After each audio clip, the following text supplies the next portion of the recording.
As a country, we are unrecognisable from the young, poor and conservative state we were when the tricolour was first raised over Dublin Castle in 1922.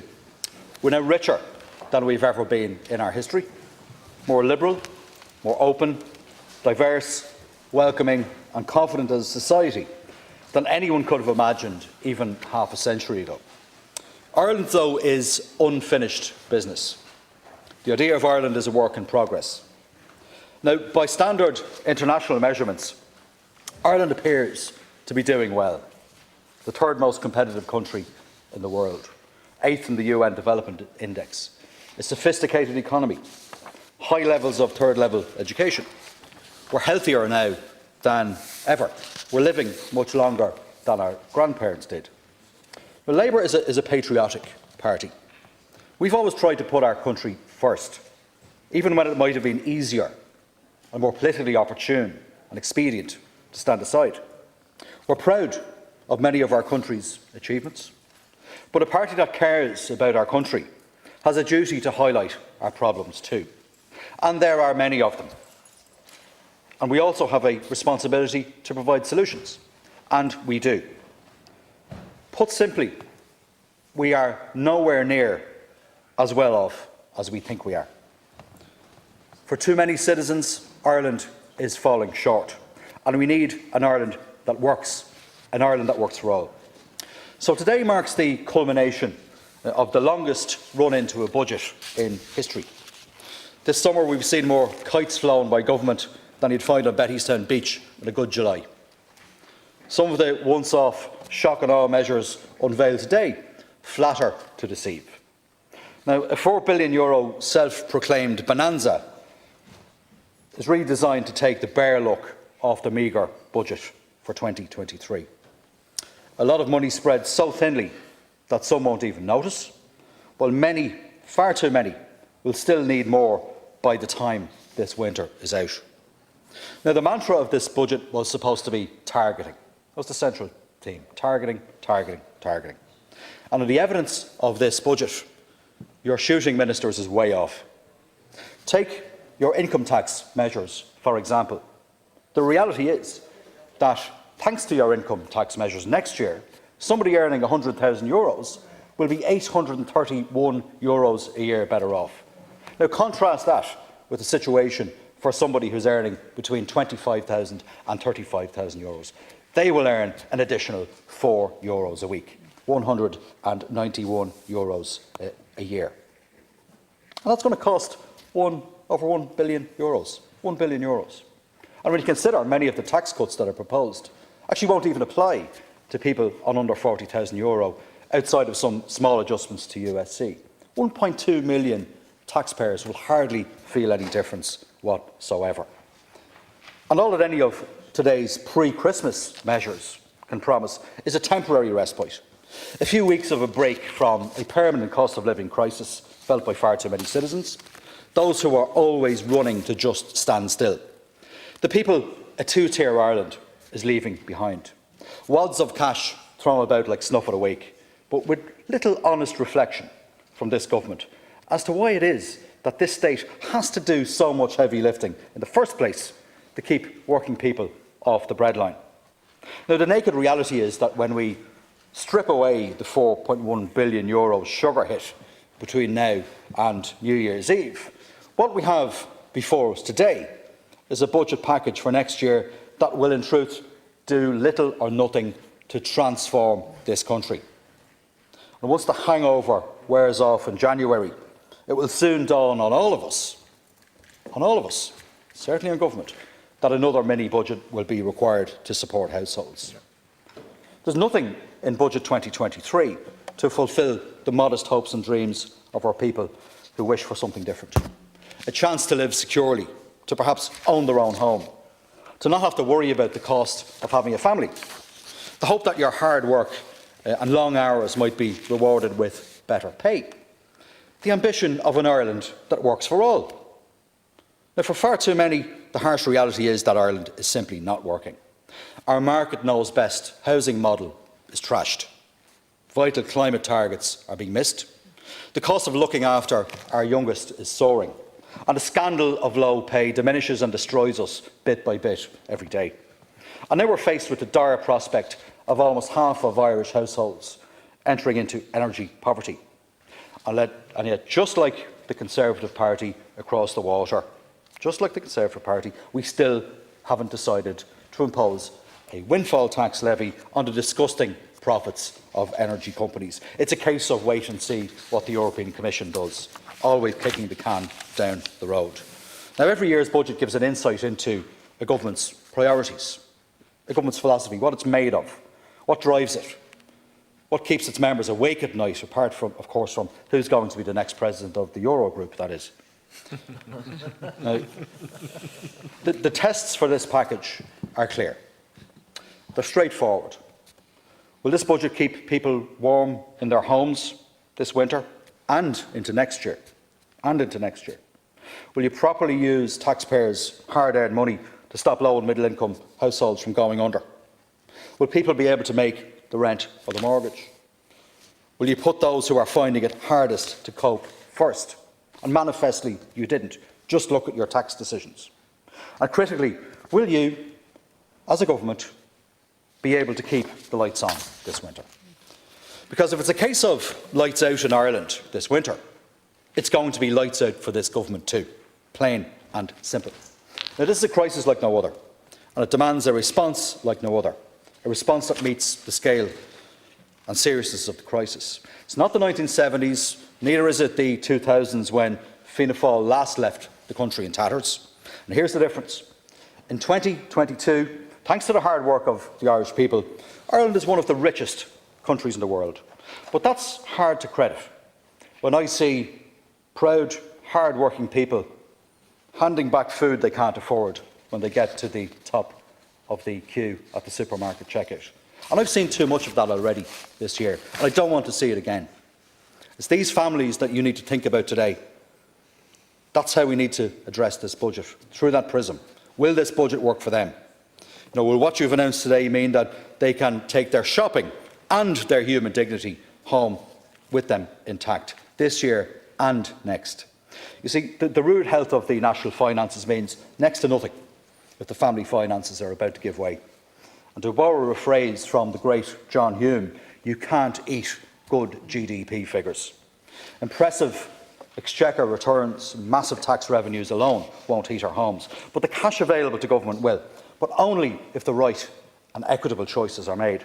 And this year's surplus of nearly £4.5 billion and the bulging revenues forecast for next year gives us options, choices we could only have dreamt of during our painful recovery from the crash. And it would be churlish not to recognise that the €4 billion in once-off measures is not significant. It is a very significant amount of money. It's a substantial deployment of resources in anyone's language. But once-off payments now and a €12 increase in social welfare rates won't help next February and March when the weekly cost of living has risen again by so much. Unless government knows something we don't, and prices are going to go down. But that's not what the indications are. In truth, many of the measures that you've announced today, whether they be once-off measures or whether they be measures for next year, could have been brought forward by a matter of weeks, if not months. If anything, your delays and your determination to do a big bang announcement for the cameras all in one day has left too many hanging on for too long. This is as uncaring as it is irresponsible. And it's revealing to me of a government more concerned about its own future than the future of hard-pressed families. A summer social welfare bonus could have been paid out in July, as colleagues like Deputy Sean Sherlock and others were calling for. Money off crippling college fees could have been paid in August, easing the anxiety for hard-pressed parents during the summer, not having to wait for an announcement today at the behest of government. Free school books for primary school kids could have been delivered this year, an achievement that in reality owes more to the campaigning and vision of my colleague Deputy Aodhán Ó Ríordáin than it does to a Minister for Education who is back of the class when it comes to real education reform. That could have been done now, could have been done this year. Why should the less well-off have to wait until next year? It's absolutely unconscionable. But the choice has been made, and that's a choice this government has made, and they will have to live with it. Now, this government were absolutely indifferent in last year's budget to the real needs of ordinary people, for whom a cost of living crisis is nothing new. We've all been asleep at the wheel for months. Piecemeal responses. Since this time last year, wage rises simply haven't kept pace with rising costs. Real incomes have fallen well back. We've seen real cuts to the value of pensions, and it's a case of families having to earn about €2,000 more gross than they did just a year ago, so they can buy some of the basics they need in their shopping trolley every week. That's extraordinary, absolutely extraordinary. But what's really keeping people from their sleep this autumn is the fear of a succession of eye-watering energy bills hitting the mat. And the single biggest reason why inflation is soaringly high is because of the record cost of energy. And what's been the government's response over the last year? A confetti-like throwing around of a few bob here and there. A €600 energy credit for every household, regardless of family size or wealth, regardless of bear rating or energy use. Now, government has had the guts of a year to come up with a better model, but you're betting the farm on flat payments again that still benefit those with multiple properties. At the start of 2021, the average household energy bill was coming in at just under €2,000. It's now around €4,000 and it's still rising this winter by 25% or more. It'll probably end up being closer to €5,000 than €4,000. And a €600 credit only covers less than 20% of the rise in energy prices. That's the sum impact of this expensive initiative. Now, we're constantly told, and we trumpet this all of the time, that a measure of our sophistication as a society is our sophisticated tax and welfare system. Yet, it seems that government is incapable, or more correctly, I would say, unwilling, to use that system to target the support where it's needed most. Now, that's a political decision. End of story. Now, I do get why you favour a rinse and repeat of the electricity credit approach. It's popular, for a start, and yes, it is needed by some. There's no doubt about that. But the principle of equity and fairness would demand that you claw back some of this from the better off by way, for example, of tapering off tax credits for those with incomes of over €100,000. No attempt made to do anything like that. Instead, Labour proposed spending much less, but on a targeted tax credit for those earning €60,000 or less. That would come in about €800 between this year and next year. Real help for working families who are caught in the middle. And combined with our scaling up of SEAI grants, it would have especially helped those caught in the middle, those earning too much for the Warmer Home Scheme grant, but not enough to afford expensive insulation upgrades. And it would have guaranteed that they could pay the bills not only this winter, but for every subsequent winter too. That's what's called targeting. That's good public policy. Now, the government's response to the energy crisis has been slack. It's been inadequate, and I'm putting that diplomatically. And this isn't just my opinion. That's the opinion of the Bruegel Institute in their published report last week. And we can quibble about GDP or GNI star. Regardless, we are performing poorly in that regard. We've been the worst, most abject and most miserly in the EU bloc when it comes to interventions to support people with their energy prices. And a time of real national need, as families and businesses are driven to the wall, this really should be a source of national embarrassment. And if energy is the main driver of growing costs of living for homes and businesses, now what has government done to actually control input costs? Absolutely nothing. And the intention is to do even little more over the next few months. When what we need is an intervention in the market to bring costs down, we get a rerun of the one for everyone in the audience wheeze and no clawback in the better off. And when progressive governments across Europe, like in Spain, Portugal, Denmark and many others, are capping the wholesale cost of energy, Ireland stands apart. Now, under this government, Ireland really is exceptional, and not in a good way. Why is it always a case of Irish exceptionalism? The capping of prices now is the mainstream European response. It's the direction of travel for most progressive European countries, and we're not on the bus. Now, we've heard every excuse as to why Ireland should not go down that road, why Ireland is different. But the single most effective way to bring down inflation, the inflation that is crippling families and businesses, is to control the price. And controlling the price of energy helps to control the price of everything else. It's as simple as that. And the energy crisis is turning into a jobs crisis. I know this from my own personal experience. Good manufacturing jobs in places like my own hometown of Drogheda are being lost this very month. In fact, this very week, as people get their redundancy notices. And all because viable companies are being put out of business or down to short time because they can't take the rising cost of gas and electricity. Now, these workers, the workers in the Premier Pericles factory in Drogheda, that's the canary in the coal mine. And so many other jobs are in the firing line. Now, we note the business supports package that was announced earlier on today. We await the details, but there's no specific wage support scheme as proposed by Labour to halt layoffs. Now, this is a must. And I'll tell you why. There's obviously no point in keeping the doors open to only make sure that the energy companies are paid. The jobs have to be kept alive. And the business package that you're proposing today has to be conditional on no layoffs, no bonuses and no dividends to shareholders at a minimum. There has to be a price for that considerable state support. There has to be a value for the taxpayer and for citizens. We've said cap energy prices to address input costs and use the funds we have to directly support jobs. And that's what I'm getting back from employers.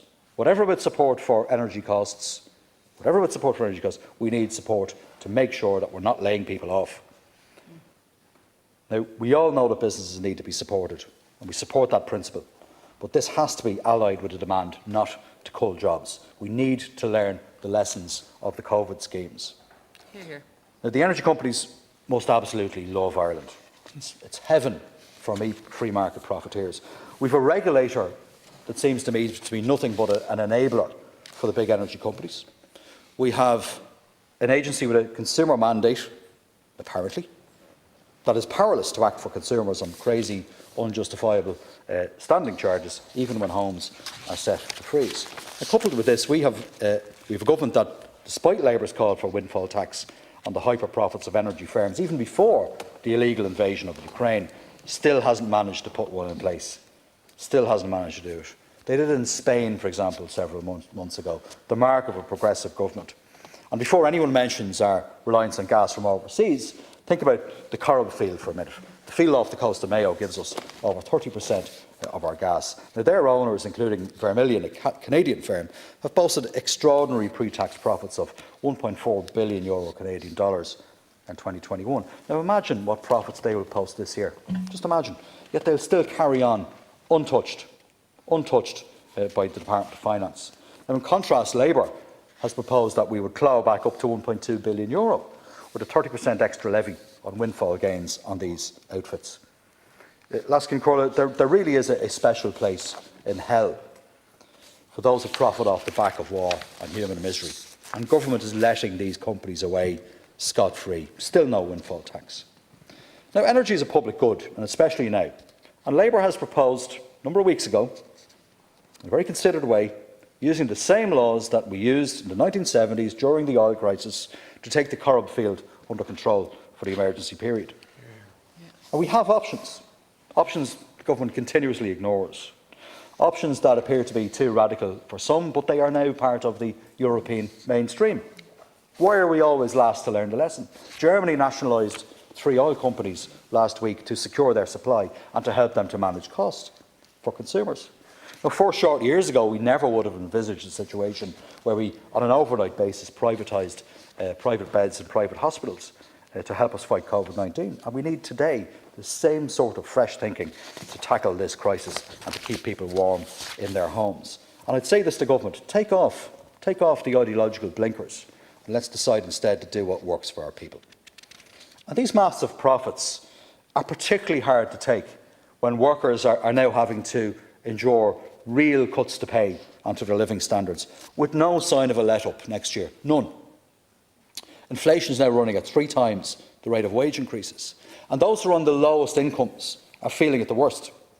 And we know who the hardest hit are, but you wouldn't know it from the Budget 2023 measures. Well, mark my words when I say that this budget will see more citizens slip into a spiral of poverty that once it traps you, it's really hard to get out from its grasp. And I'm speaking specifically about measures that will be applied next year. Those who are poor today will still be poor this time next year. That's the truth.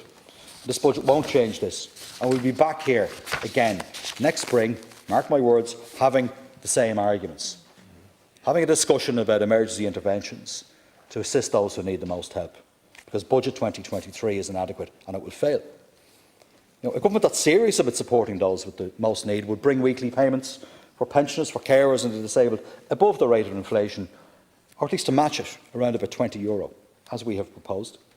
And they would bring in these proposed increases to rates now, not next year, regardless of lump sum payments and various other measures. These payments are needed now. A government that wanted to assist 165,000 low-paid workers on the minimum wage wouldn't wait until January for a minimum wage increase, given that the Taoiseach has had the report since July. That could have been implemented today, and the USC and PRSI changes could be implemented over the next couple of weeks to make that a reality. The tried and tested way to support those on low and middle incomes is to cut their costs, not taxes. And the state has to help control the things that government can manage. That's the job of government, the central job of government, and especially this year. Now, we acknowledge, and it would be churlish not to, steps taken, for example, on the fuel allowance, but Labour would have gone further and faster, making sure that, in perpetuity, we include those who are at risk of fuel poverty, bring them into the embrace of the fuel allowance net, not on a once-off basis, but permanently. We know who they are, and we can target. But that's why on energy and fuel, we want to bring tens of thousands more at-risk households into not just the fuel allowance system, but the household benefits package system as well. And it's why we say, when we talk about controlling costs, it's why we say in Labour that we must cap childcare costs at €200 a month, costing €275 million in 2023. That's the kind of ambition we need to transform this society and to genuinely assist those on low and middle incomes. And it's why Labour says, for example, we should have a monthly €9 public transport climate ticket, costing €300 million over the next 6 months, as a cost-saving and climate-positive intervention. It's why, for a cost of €100 million, every child and young person under 18 years of age should have the ability to access their GP free of charge. Now, I'm concerned about the approach taken by government this week. It diverts from the principles established by Labour a number of years ago that we should start by including all young people in the scheme. That's the direction of travel that we ought to pursue, and we have question marks about the decisions made in relation to how the GP scheme is going to be rolled out from here on in. There's nobody more at risk of energy poverty than those who depend on their social welfare payments and those who work but on low or modest incomes. And you'll present today's social welfare package as one of the largest outside of the pandemic budgets, and you would be right to do so. In the round, it absolutely is. That's objectively true. But a look under the bonnet is really revealing on this point. And Father Sean Healy said it in Saturday's Irish Times, and I quote, "The budget will turn on whether the increases are at €20 or not." Well, they're not, and this is to the government's shame. And that's the real story of this budget. When we strip away all of the giddiness and excitement about the €4.1 billion temporary measures, once-off measures, that's the real story of this budget. And I'd be really surprised if Fianna Fáil backbenchers especially give this their backing. Now, is it any wonder that Fianna Fáil has an identity crisis? Well, they won't even recognise themselves if they let a €12 below-inflation increase go through. And there shouldn't be any excuses whatsoever for less than €20 increase to core social welfare rates. And I say that to Sinn Féin too. Anything less is a real cut to incomes and to living standards, and that's an undeniable fact. We know who the worst off are, yet we turn our backs on them, and we turn our backs on all of the expert advice, and that, in my view, is shameful. You'll, of course, point to increases in the living alone allowance, some adjustments to the working family payment, qualified child payments and other supports, and you'll claim in the round that you're targeting money to those who need it most. But, you won't pull the wool over the eyes of a pensioner who knows that last year's fiver was really only worth about €4.60 when you take inflation into account. And in fact, analysis by experts in the likes of Age Action shows that spending power is likely to be down over €20 a week this year, which makes the €12 that you put on the pension and other social welfare payments especially miserable. And I think Fianna Fáil especially should let that sink in. That you're also, as a result, taking nearly €2 billion out of the economy as a consequence at this uncertain time is really harebrained and quite illiterate, frankly. Now, we note the decision to change personal income tax bands and credits as part of the wider indexation plan, and we do understand why that was done. That being said, I've given my critique of that earlier on, it is deeply, deeply inequitable.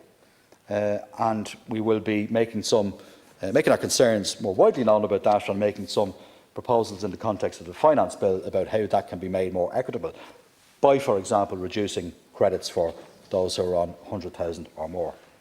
Now, we do need a wider conversation on tax in this country. It's a conversation that the Taoiseach, of course, has decided he wants to close down. So he doesn't like the answer that the Tax and Welfare Commission gave him, so he's gone and taken his ball home. Not only has he taken his ball home with him, but he's burst it as well. And Budget 2023 has left the government little space to fund new measures across health, education and other areas requiring additional state investment.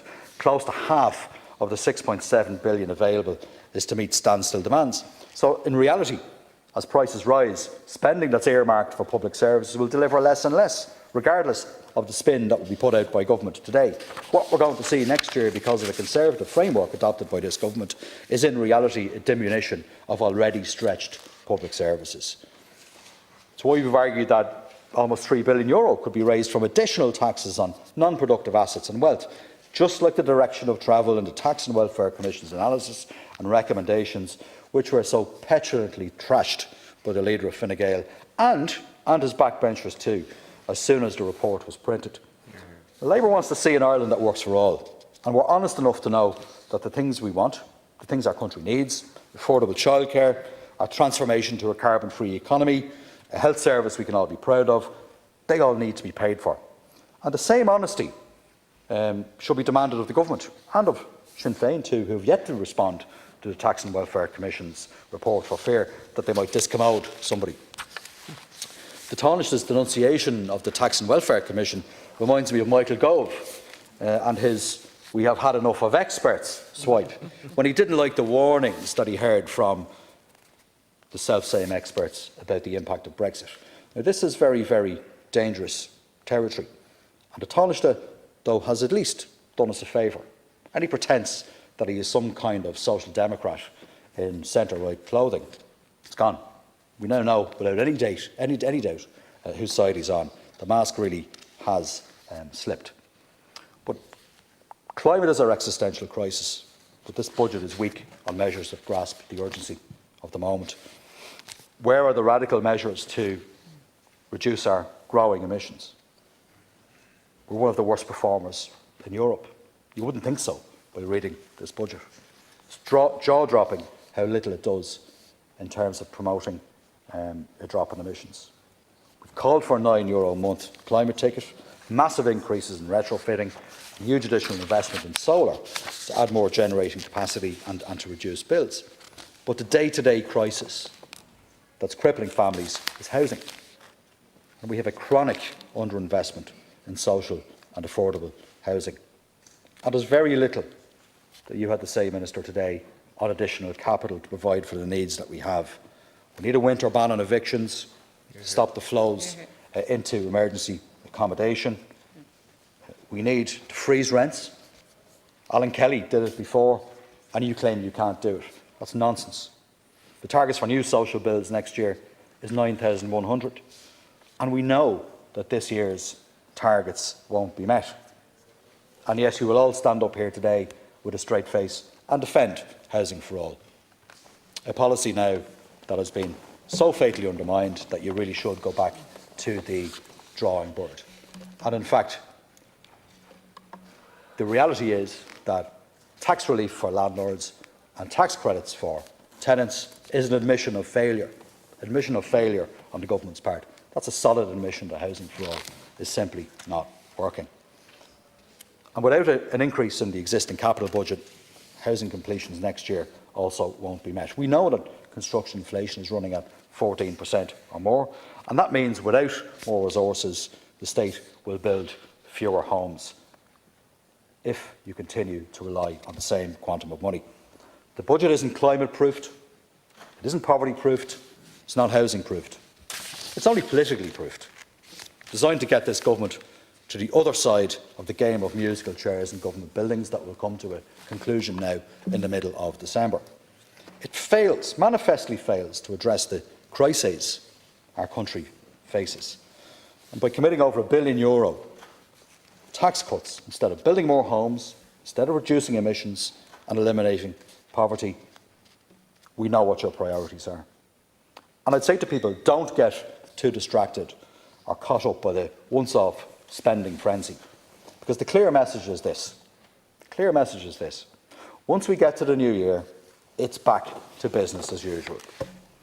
The government is intent on an Ireland that works for the few. And that's what your budget confirms today.